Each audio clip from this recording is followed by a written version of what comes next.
Hello everybody, welcome back to my channel. Ascendas India Trust just announced their first half 22 numbers, and there are three things you need to know.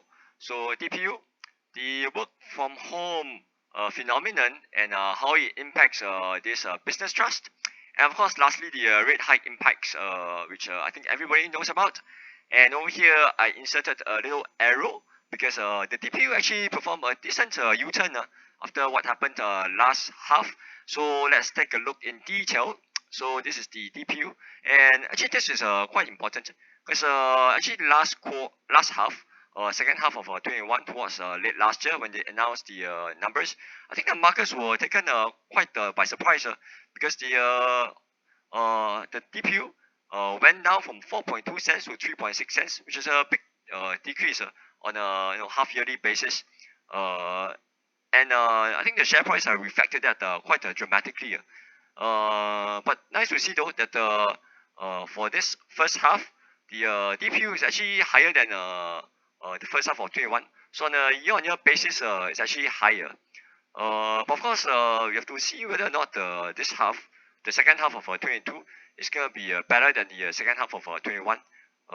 So is this an one-off anomaly, or is this something seasonal? So if you look at what happened second half of 21 versus second half of 20, the DPU dropped by 13%, which again I think took the market by surprise. And they mentioned explain it from this stuff, which is a one-off reversal of dividend distribution tax provision in 2020. I have no idea what it means. So this drop really took everybody by surprise.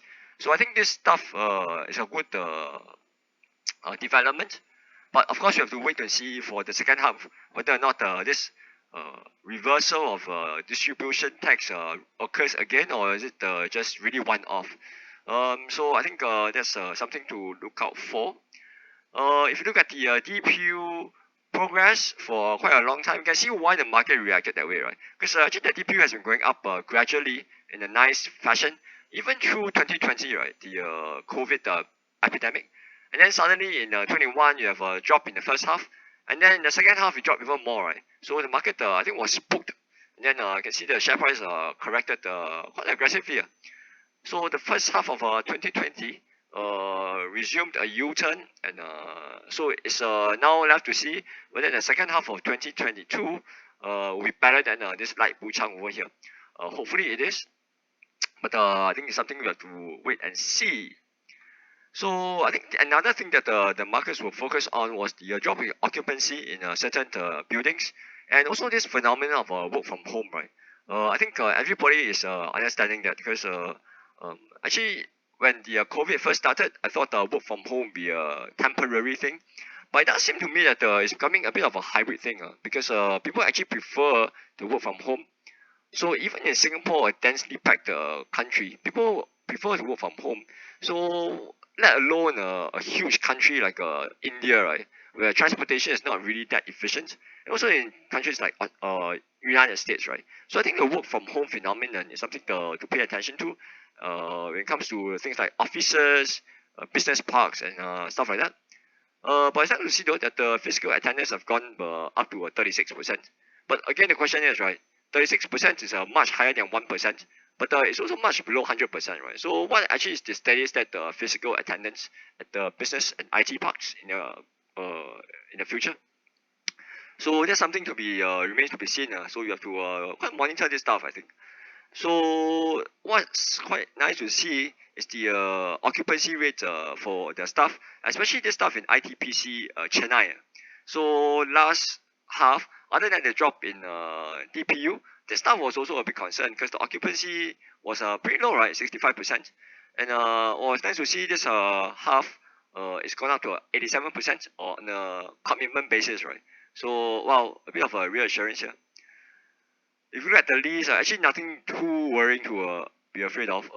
22 leases are by and large all renewed likely, and 23 will just be 9%, right? So a large chunk of this stuff is actually quite long tenures. And for reversions, you see, well, it's pretty flattish, but the main concern is still ITPC, right, in Chennai, where reversions are still negative. So this area is probably a bit softer in terms of rental and demand and supply dynamics. But it's quite interesting though, this Pune area, 17% growth in rental. One thing that I was quite interested in is the development of data centers within this REIT. So it's quite interesting because this is a business trust, right? So they have the leeway to do more developmental projects. And over here, they undertook a JV with the parents of Capital Land to do a data center development. And quite interesting, this is the pictorial artist impression. And if you look at the phase one, so there are two phases, right? Phase one and phase two. So for phase one, actually the IT load is 30.5 megawatts. So it's not it's not super big. I don't think it's a hyperscaler, but it's not small either. So 30 megawatts is a decent size data center. So quite interesting. And then there's phase two to come, right? So actually this it's a little growth area for this business trust, right? Developing data centers in emerging market. So quite opposed to the other REITs of like Mapletree, Capital DC, Ascendas, Digital Core. So they buy matured, stabilized assets, right? And then this guy is developing, right? So it's quite an interesting animal. So lastly, and I think it's quite very important though, is what's the path of interest rates in India? Because actually India has a very different dynamic from the rest of the developed countries. So I'll explain that. I'll talk about it later. But if you look at the interest rates in India, in 2015 it was like 8%, right? Then in COVID, then they chopped it like crazy, and they went to 4%, right? So half of what it was 5 years ago, right? And now inflation is starting to bite, and the RBI is hiking rates. So they hiked from 4 to 4.4 to 4.9. And if you look at the projections from the economists, so if you look at Bloomberg, these guys are saying something like 5.75, 5.65. So something like almost 6%, right? By end of this year. Well, but 6% is still way below 8%, right? But it's gonna be probably a pickup in interest rates going forward. But I think the dynamic of hiking in India is very different from that in Fed in the US. Because if you look at the CPI basket in India, which is quite interesting. Look at this is the stuff for the US, right? Out of the CPI basket, shelter is 32%, meaning rents, right? And then food is 14%, energy, which is oil, is 7.5%. So shelter, food, and oil, right, together make up like 52%, right, in US CPI. So if the Fed can control rental and try to lower energy prices and try to convince the food cost to be a bit contained, actually they can manage the CPI pretty decently, of which rental is quite important. But in India, it's a very different dynamic. If you look at the India CPI dynamic, so this is from trading economics, right? And they said that in India, the most important category in the CPI is actually food, of which and also like for 45%, right? Of which cereals and products is 10%, right? Milk, etc. is 6%, vegetables 6%. So it's really food, meat, things that you eat, right? 45%. Whereas in the US is shelter, right, rental. And then shelter and stuff actually it's not a whole lot. So for India, other than the import of products, they also have to contend with weather, right? And see the climate change really creating havoc in India with really high temperatures and therefore affecting the output of crops.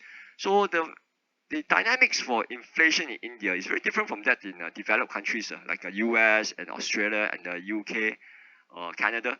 So the path of the interest rate trajectory will, of course, be quite correlated with that in the Fed, but the dynamics is very different. So the question is, right, with the war in Ukraine affecting the output of grains and stuff, and then climate change affecting heat and the crops output, what would inflation be like for India for the next few years or months? And therefore, that's going to affect the rate hike path for RBI, right? Which is again going to affect the interest rate cost for this business trust, right? So I guess that's the main thing going forward. And on top of the concerns about the occupancy in Chennai and the DPU in the second half of 2022. So interesting few months going ahead, I think. So we've reached the end of this video. If you like what you saw, remember to subscribe over here, like, share, comment, and I'll see you very soon.